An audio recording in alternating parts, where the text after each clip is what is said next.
YouTube, how's it going? It's your guy Nutzypoo back with another video today, and it's a big one. It's going to be our draft special on our Miami Marlins franchise, and I can't wait to share that with you guys. I always love draft episodes on these franchises. I think they're so much fun. But before we get into that, you guys can see on your screen right now, we have Pablo Lopez. We have Critical Moments on, and he has a no-hitter working in the 7th. He's only 3 innings away from making history, and we're going to jump in and see if we can help him do it. Then after that, we're going to get into the scouting and show you guys some of the players we're looking at for the draft. The Miami Marlins select 6th in this first-year player draft, so it's going to be a really, really good chance to get a very solid prospect.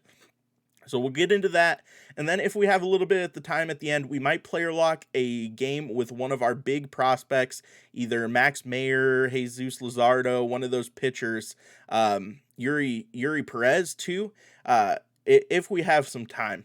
But before we do, let's see if we can help Pablo lock down a no-hitter. All right, 6 innings pitched, 0 hits. Come on, Pablo. Honestly, Pablo's going to low-key become my favorite pitcher in this franchise because he has just crushed it.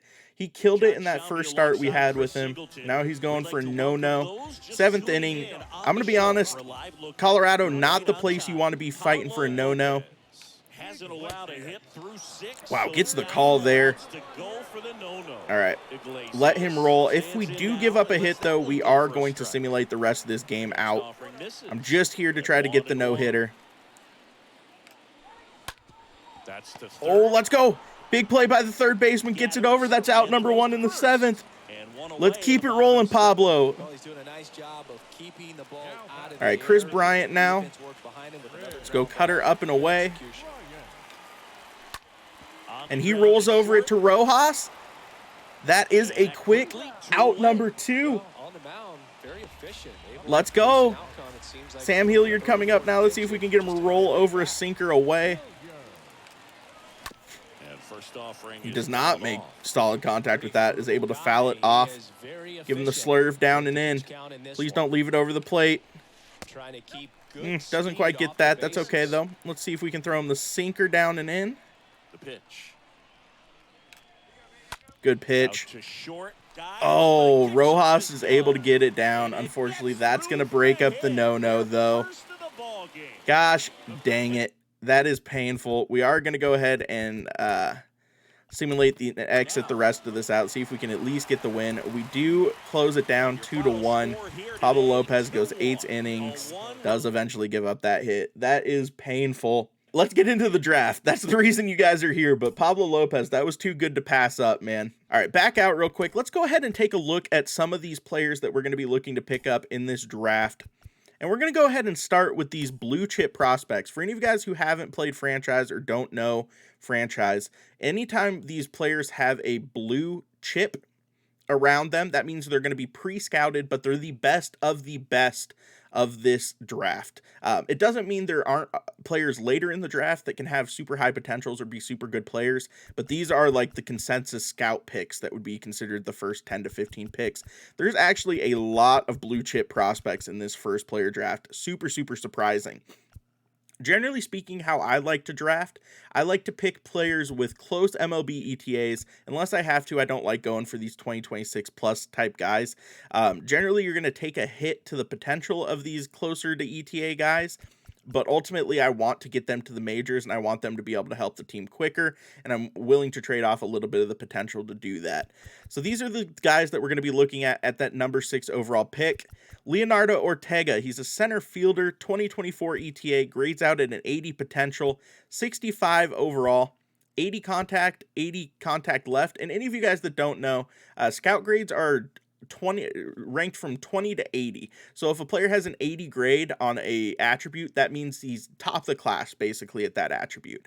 So here you have Leonardo Ortega, who has 80 contact, and then 50-55 power is pretty great, honestly. He does have that 70 arm strength, 70 arm accuracy, and then 80 speed, 80 stealing. Leonardo Ortega, if he's still there at 6, he's going to be a hard one to pass up on. Then you have two closers here, Sean Deardorff and Bobby Chavez. Although I generally don't like taking blue chip closers just because I think fielding position players are more at a premium or starters are more at a premium. If Sean Deardorff or Bobby Chavez fall to us and they're all that's remaining, you might have to take a look at that. Bobby Chavez is interesting. He has a 4-seam, 2-seam slider splitter, which is a really interesting pitch mix on a closer. 4-seam slider, cutter, curveball, a more conventional pitch mix for Deardorff. Then you have Matt Kubek, who is 2025 potential here, 80 or 2025 ETA, I should say. 80 potential, 60 overall. Let's go ahead and see some of that. 60 hits per 9, 60 Ks per 9, 65 walks per 9, 70 home runs per 9. Very high velocity pitcher, throws 95 4-seam, 91 sinker, 82 curveball. I generally don't like taking 3-pitch starters just because I think it really, really hurts them from going deep into games. So we'll have to take a look at him. Then you have Todd Lyon here, who is a shortstop prospect. I'm going to be honest, this is the guy I've had my eye on. I understand that we have Khalil Watson who can play shortstop, but this dude looks like a real ball player. 2023 ETA, so he'd be ready to come up next year. 80 potential, the 65 contact and 70 contact grade, but then 70 and 75 power at the shortstop position is absolutely crazy. And look at the utility players on him. Second base, third base, left field, center field, right field. He can play everywhere. So if we want to move him off shortstop because of Khalil Watson, definitely possibility. You could throw him out in left field, center field, or right field, or move him over to third base, and he's going to play really, really well there. The 70 fielding grade, the 70 arm grade, and then the 80 reaction and 60 speed is all very good. But that 70-75 power rating, I'm thinking Todd Lyon, if he's still there, is going to be hard to pass up. Then we got Sam Chacin here. He's a second baseman with third baseman secondary, 70-80 contact, 45-50. So he's a low power, high contact guy with 70 arm, 70 accuracy, 60 reaction, and 60 speed. Also looks very interesting. And finally, you do have Daryl Martinez, who's a starting pitcher, 80 potential, looking like an ETA in 2025, so it'd be a couple years before we could get him in, but he has a crazy, crazy pitch repertoire. 4-seam, 2-seam, changeup, curveball, slider. That's a really, really good pitch mix. And then you can see the 80 stamina, 60 hits per 9, 70 Ks per 9, 80 velocity, 80 break is fantastic. Hurting on control a little bit, 55 control, not great, but Daryl Martinez might be a starting pitcher that we will be looking at here. I'm going to be honest, from these blue chip prospects, the guys that I'm really, really interested in are Leonardo Ortega and Todd Lyon. Todd Lyon is my top pick. If Todd Lyon's available there at 6, we're going to take him in a heartbeat and not even think about it, not even second guess that in the slightest. Let's go ahead and look at some of these other high potential players here that we could end up with later in the draft when they come back around. You have Ike Clements here, who is 80 potential guaranteed after fully scouting him, but is a 2026 plus ETA. I generally don't like taking players that far away on ETA, but if you look at him, he also starts at a guaranteed 60 at least overall, so maybe he'll be able to hit the majors a little bit earlier than that. Nothing super crazy. He looks very, very good defensively. The hitting attributes does leave a lot to be desired, though. Then you keep going down here. You have Steven Chen, who's a 22-year-old pitcher out of International, 2023 MLB ETA, 4-seam changeup, slider, curveball, sinker. Looks very, very good, and he looks like a pretty good pitcher across the board. Born in South Korea, we'd be bringing in a Korean prospect, which could be really, really interesting. Pitchers are generally much easier to pick up than hitters are in these MLB drafts for some reason. I don't know what causes it, but it just kind of seems generally to be the case. You have Carmen Molina here, 2026 ETA, 80 potential. The 55 guaranteed overall does scare me a little bit. He doesn't do anything super crazy. 80 break, 75 velocity, has a really basic pitch mix with the 4-seam changeup, slider, and curveball. Does throw the ball right. We have a couple of other 80 potential guys. You have Cletus Corson, who's a 2026 ETA as well. 55 overall guaranteed. Is a right-handed bat who can also play third base and left field. Has some decent pop 65-70 power numbers. The 55-65 contact numbers are pretty decent as well. And then an 80 fielding grade at first base was really, really interesting. And the final high potential guy that we've gotten the opportunity to look at here is David Kang, who is a 65 guaranteed overall with 80 potential guaranteed, is a big left-handed bat with the potential to play very, very well in the major leagues. 75-70 contact, 70-65 power. That is exactly what you're looking for. And he has 80 speed, which is crazy out of the quarter outfields when you consider those hitting attributes as well. And then if you just keep clicking through here, it's one of the things that I really don't like about the MLB draft on MLB the Show. You have the opportunity to scout so few players and find out things about so many few players that by the second or third round, you're almost always guessing on your picks. So generally speaking, when we get to that point, I like to draft pitchers because they seem to be able to come through a lot higher potential, especially relievers, man. So you're going to see me draft a lot of relievers. If I see an 80 potential guy, position player, and I feel decent about it, then we'll go that route. But I'm going to be focusing a lot on pitchers, especially later in the draft. So that's what the draft prospects look like, guys. Let's go ahead and jump into the draft and see if we can make a big-time splash and make sure that the Miami Marlins are set up for the future. All right, here we go. 2022 first-year player draft. Here's to hoping that we get our shortstop. And he is still on the board. But here is the question. Both of our top two prospects are still on the board here. So when we go ahead and sort this, you can see Leonardo Ortega still here, the center fielder with elite contact and very good fielding and speed. But Todd Lyon, man, he looks so disgusting. 65-70 contact, 70-75 power with the 60 speed, the 80 arm accuracy, the 70 fielding. He's a utility player. I like that pop out of a potential middle infield type guy or center fielder if we throw him out in the outfield. Oh, God. This scares me. We're deep at shortstop and second base according to the polls. I'm going to do it. I'm going to take Todd Lyon.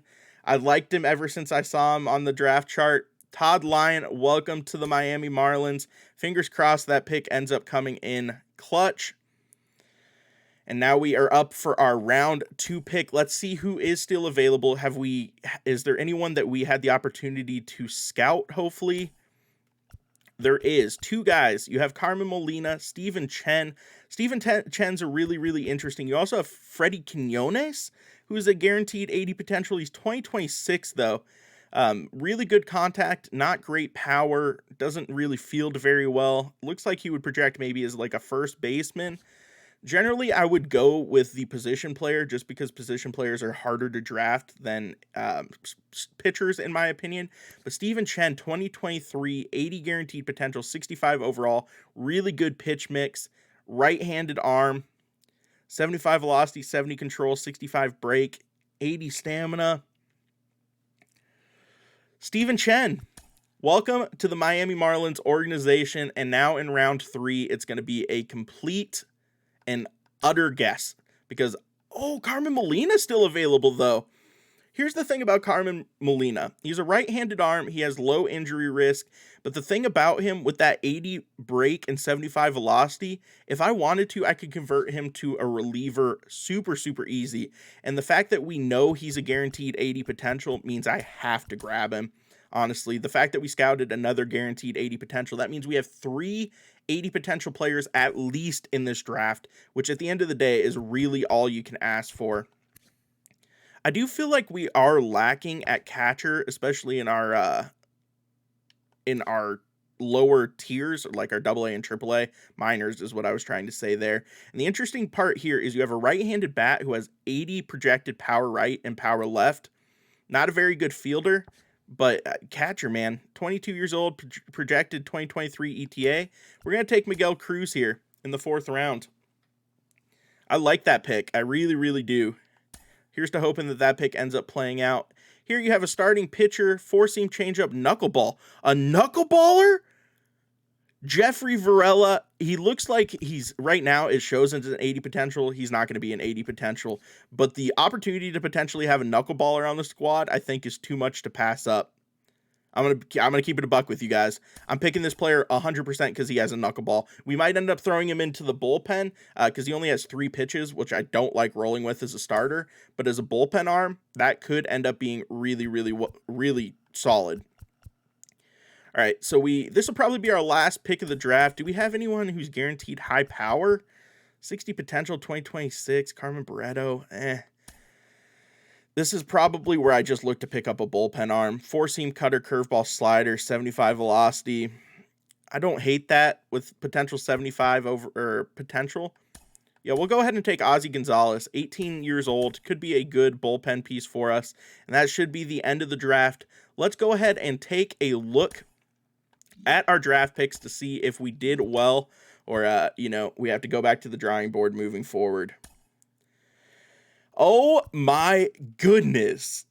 What a draft, especially those top 3 picks. Todd Lyon comes in at a 94 potential, 21 years old, 72 overall, already has 50 contact, 60s power, pretty decent fielding as well, has no guaranteed secondary positions, which is interesting because he had them when we looked at him. I might have to go re-add those in. And then we ended up taking Steven Chen, who's a 71 overall, 89 potential in the second round, which is crazy. Already a 71 overall. He's going to be looking to come up even quicker. But then what looks to be potentially the second best pick of the draft, Carmen Molina sneaks in. Only a 59 overall, but he is 93 potential. That A potential is going to be huge. Gonna have to let him develop for a handful of years. Miguel Cruz does come in with the big power, 63 power against right, 64 power against lefts. Not a very good fielder at the catcher position. Might need to move him over to first base. Does only have 72 potential. Jeffrey Varela, the knuckleballer, comes in at a 71 potential, 64 overall. I think he's going to make the transition to the bullpen quicker rather than later. And then our worst pick of the draft by far, Ozzy Gonzalez, just a reliever. Honestly, I'm just throwing crap at the wall in the 6th inning and just hoping it plays out. We're going to go ahead and lock down all of these guys with contracts real quick. Let's go ahead and do it. Except for maybe Ozzy Gonzalez, 68 potential. I don't know if that's good enough to make the squad. He is a reliever, though, so he could kind of fit that mold as like a AA, AAA reliever. And he's a 67 overall. We'll bring him on. That's fine. Let's go ahead and take a look at some of the other draft picks around the league. Jose Gonzalez, 91 potential for the Mets is huge. 94 potential, Freddie Quinones. That was one of the people I was looking at. He is only a 58 overall, though, but that 94 potential is huge. Sean Deardorff, one of the people we spotlighted at the beginning of the draft, had 94 potential. He's a 72 overall closing pitcher. That'll play. That's solid.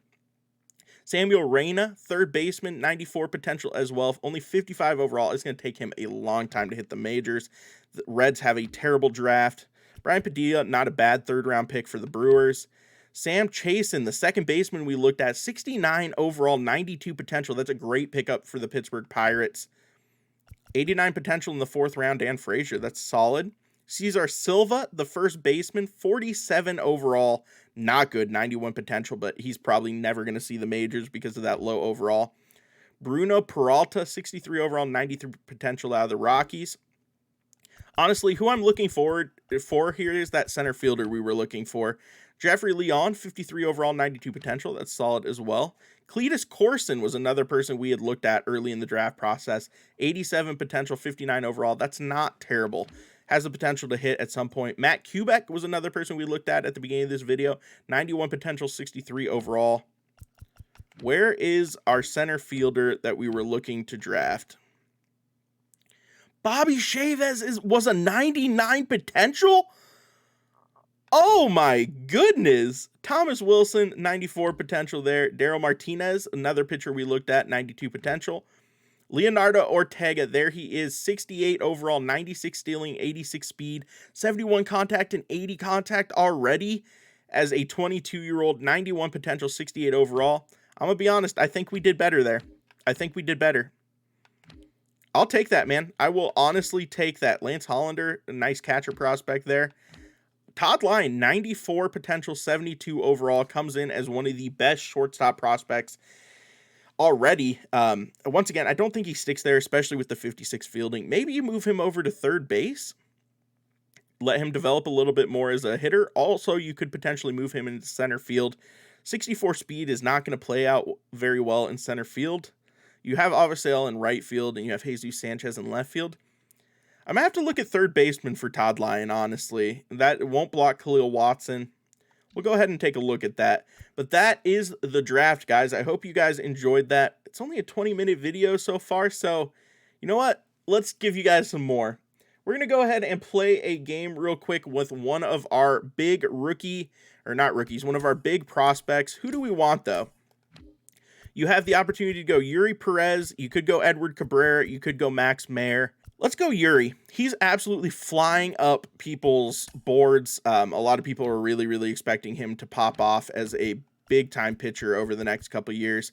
And he has a start here against Biloxi. Big chance to play here on the big stage for this franchise game. Going to go ahead and player lock. Eury Perez, 66 overall starting pitcher. Let's see what we can do with Eury. I'm excited for this, honestly. I like these pitcher player lock games, especially because so many of the big prospects for the Marlins are pitchers. This is going to end up being a big deal, I have a feeling. So just about set now. All right, come on, Eury. Number 20. And a pitch. The second baseman. That ball is hit hard. It is foul. I have noticed that the player locks on these pitchers in the minors are exceptionally hard. It feels like you get hit around a lot, even more so than you do in the major league level. Doesn't make any sense, but we just do our best. 1-2 to Gabe Holt here. Let's see if we can kind of blow him away with a four-seam fastball up and in. We do not, but he does pop out to the third baseman. That's solid for Eury. Only 4 pitches on that first at-bat. That's really, really effective. That's what you love to see. And now it's switch hitting third baseman Xavier Warren. All right, let's go two-seamer down and away to start this at-bat. Doesn't quite have the control on that pitch. That's okay, though. Four-seamer down and in. Ooh, doesn't get that call either. I kind of need to go fastball again here. 2-0. That's unfortunate. That's a good pitch. Pops it up straight to the catcher. Able to get the pop-up. Let's go, Eury. All right, I think we're going to start this next hitter with some breaking stuff. Abraham Almonte. Starting with a curveball. See if he came to hit. Doesn't even bite at that. That's ball 1. That's a good swing, but he rolls over it to the shortstop. Khalil Watson gets over to first base, and that is the end of the first inning. Quick first inning for Eury Perez, which is exactly what you want to see. Come back with the fastball up and in to Ashton McGee. Wow, didn't get that call. That is crazy. Yeah, that two-seam just doesn't seem to have a whole lot of control, unfortunately. You have to be really, really precise with that pitch in real life as well, but also in the game. All right, 3-1 to Ashton McGee here. Eury is throwing a lot of pitches to get outs here, which, you know, is not always the end of the world, but also you would like some efficiency out of your pitcher as well.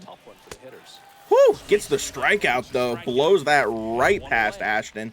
Now batting Tristan Lutz. All right, let's go curveball here. The one thing I will say is Eury Perez's pitch mix is not great. Like, it's very underwhelming. If he had a slider, he would have an elite pitch mix. But the lack of the slider could come back to bite him at the higher levels. That's Cruz, able to get underneath that for an out number 2 in the second inning, which you'll love to see. Let's go, Eury. 2 outs, base is empty. And now, Thomas Dillard. And the first offering is fouled off.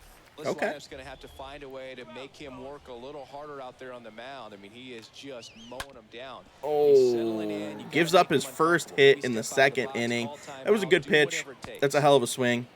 Sometimes you just got to tip your cap to the batter, man. That wasn't even a bad. That was a great pitch. He dotted there. All right, start with the changeup here. He didn't even look like he was going to swing at that. was taking all the way. High in the air to left center. Able to go ahead and loft that one out to left field, though. And just like that, that is the end of the second for Eury. He's pitching really, really well so far. Have no complaints. Let's see if we can keep him cruising for the third inning. First pitch doesn't find the zone. That's on me. That wasn't on him. I just didn't perform my pitch. Swing at a ball lifted to center field. Oh, that's so unfortunate. What a scuffed hit Eury gives up there. But that kind of hit can be something that sets off a bad inning. Let's try to get out of it. Not a competitive curveball there, even on the perfect release. Just did not matter. Once again, perfect release does not matter. That's a good pitch, though. Good luck on that one, my dude. Oh, man, that was not where we wanted that. Let's see if we can get him with the changeup here. There is not a single person swinging at my off-speed stuff in this start. Which, I mean, what are you going to do, man? And that, he gets him to pop up over to Khalil for out number 1 in the third inning. I really, really, really, really, really would love to see a double play to end this. Gosh dang it. Looks at a ball as he stands in for the second time. Good pitch. Is in for a strike. See if Eury can get the ground out with the curveball. He cannot. Does get him to swing, though. The kick and the pitch. Good pitch. Strike him out. Throw him out to end the inning. Let's go. The catcher absolutely guns out the runner. Eury Perez gets the strikeout, and just like that, we're out of the inning. We'll take that every day of the week. Let's go, Eury. Xavier Warren. This has been a really, really good start. I've missed with some pitches for sure, like that last one. Fastball right down the middle of the plate. But at the end of the day, Eury is doing what I need him to do, which is making super, super competitive pitches, getting a lot of swing and miss, just like that, and working through this Biloxi lineup. Great pitch. Let's go. Great pitch. Let's go. Getting the curveball here. Doesn't know what's coming. Does roll that over. Make the play, third baseman, please. Wow. Shift absolutely jobs Eury on a quick inning. That's a good pitch. See if I can finally place this two-seamer. Nope. I've not been able to place it at all in this game. I don't think I've thrown my two-seamer for a strike. That ball is cruised. Center fielder's underneath it, though. That changeup hung way too far in the zone.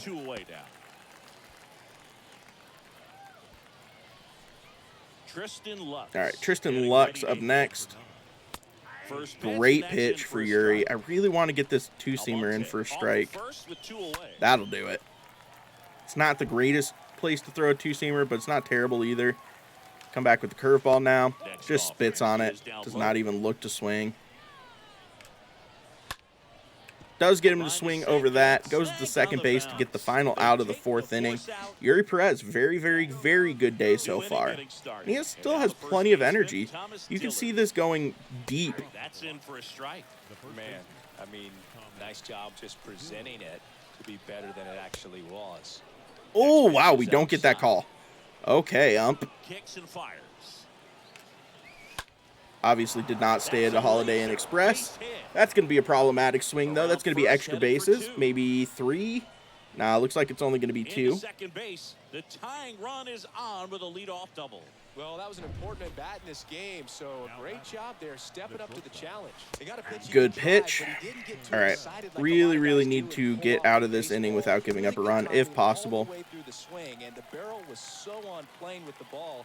Easy drive into the gap for that. There you go. That's a good pitch. Get the three-strike strikeout.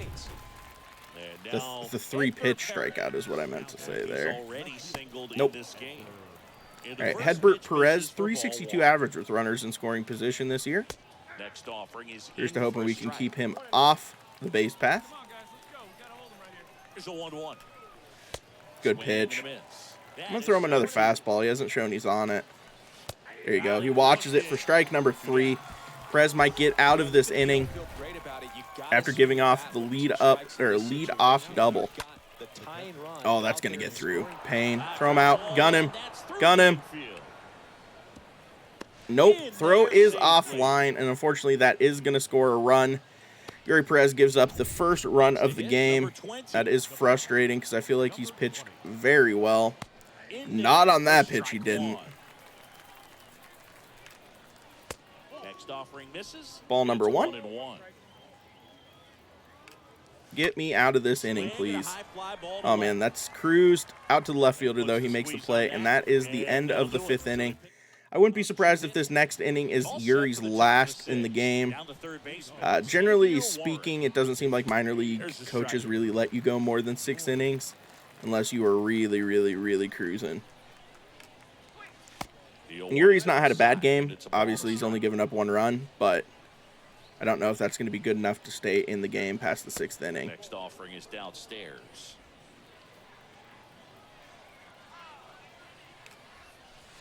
Good pitch. Right, let's see if we can place a 2-seamer maybe. Probably not. Whew. He swings at that anyways. That's crazy. Oh, man. Okay. Okay.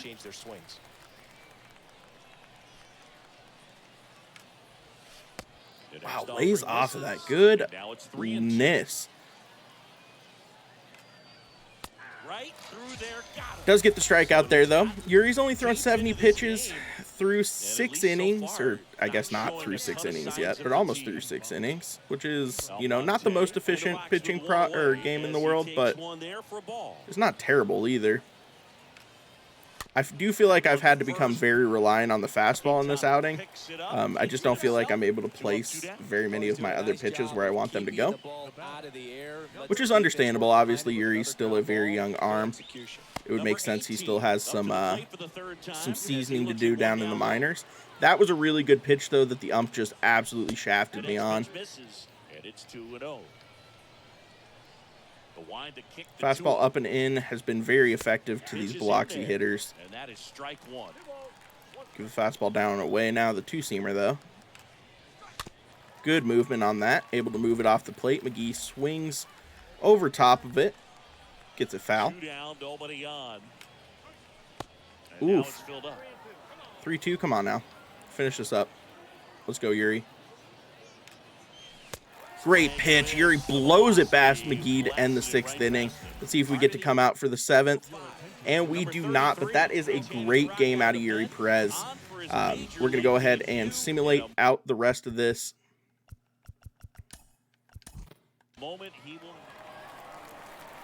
Pensacola does end up coming through. Eury Perez with the no decision is super, super unfortunate. Does give up 5 hits, has 7 strikeouts through 6 innings, does give up that 1 earned run, unfortunately. But 7 Ks in 6 innings, you'll take that out of one of your top prospects. Eury looking very, very good, and I can't wait to show off some more of these top prospects overall. I hope you guys enjoyed this episode. We ended up choking the Pablo Lopez no-hitter, and then we turned around and had an impressive draft class, and then we closed out the day with a Eury Perez gem. If you guys enjoyed yourself, be sure to drop a like on this video, and also subscribe to the channel if you guys are new. I appreciate all of you guys showing so much love on this franchise series. I'm enjoying it, making it for you. Be sure to follow me over on Twitch, TikTok, and Twitter. All of those links are down in the description below. Until next time, guys, stay safe out there. Peace.